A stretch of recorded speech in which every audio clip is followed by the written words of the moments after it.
Today we're going to learn about linear inequality word problems. Now these are going to be worth 12 points on the SAT, but the underlying skills you're going to learn in this concept are applied on a lot of other concepts, so make sure you know them.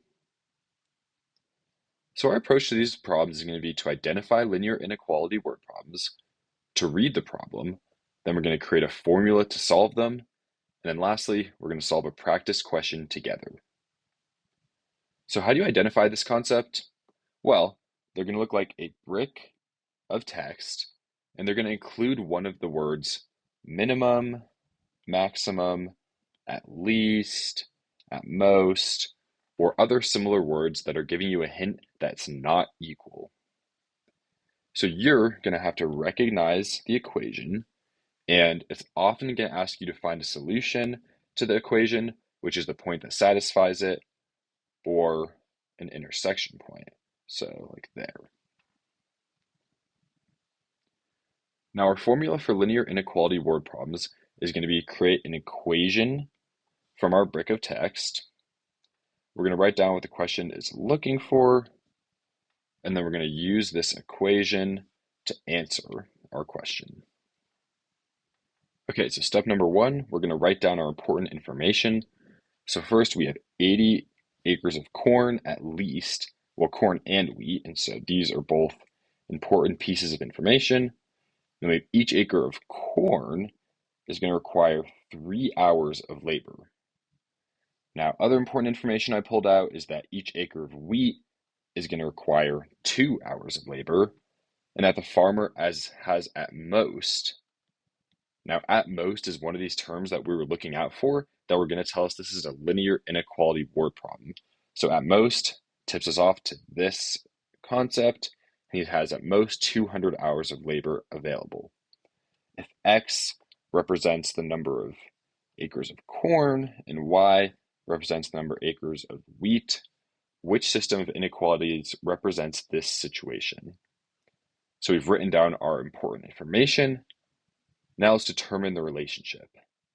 So we know that a farmer wants to plant at least, another word that's going to tip us off to linear inequality word problems, at least 80 acres of corn and wheat. And so 80, and if we're reading into this, he wants to plant at least 80, which means 80 is probably included. If it said he wants to plant more than 80, it would be greater than or just greater than, but if he wants to do at least 80, then it's greater than or equal to. Of corn and wheat, if we go down here, X is the number of acres of corn, and Y is the number of acres of wheat. So I'm getting X plus Y is greater than or equal to 80. So I can already get rid of B, and I can get rid of D. Now, the next thing we need to look at is that each acre of corn requires 3 hours of labor.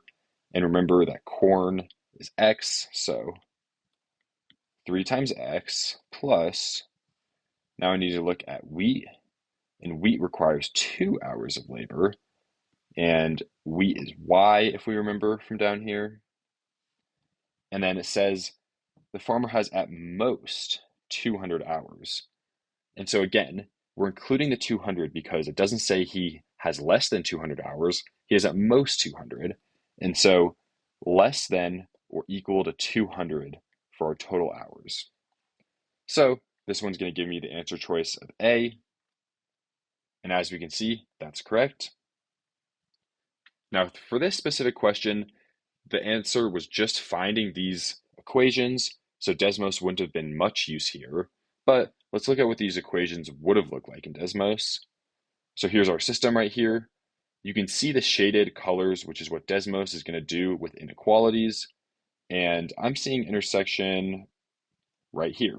So at the point 40, 40, we have an intersection between these two. And this is a common question in these types of problems, so definitely worth understanding how to find an intersection point as well. So good luck with this concept.